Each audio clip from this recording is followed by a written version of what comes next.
जय माताजी मित्रों, आपने काल मैं बताव्યું હતું કે કાલે આવતીકાલે લગભગ આપણા ભાઈઓને જામીન થઈ જશે। તો મિત્રો આપણા ભાઈઓને 18 ભાઈઓને જામીન મળી ગયા છે। તો આપણી એક આ મોટી જીત છે। સમગ્ર ક્ષત્રિય સમાજ, ઠાકોર સમાજ અને દરબાર સમાજની આ એક મોટી જીત છે।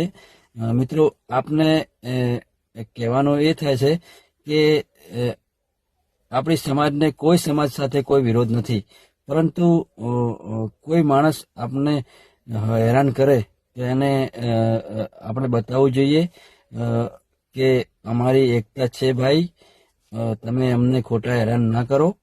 તો મિત્રો આપણે આ મોટી જીત છે।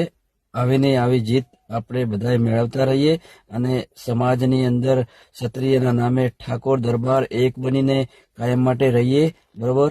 જય માતાજી, જય સદારામ।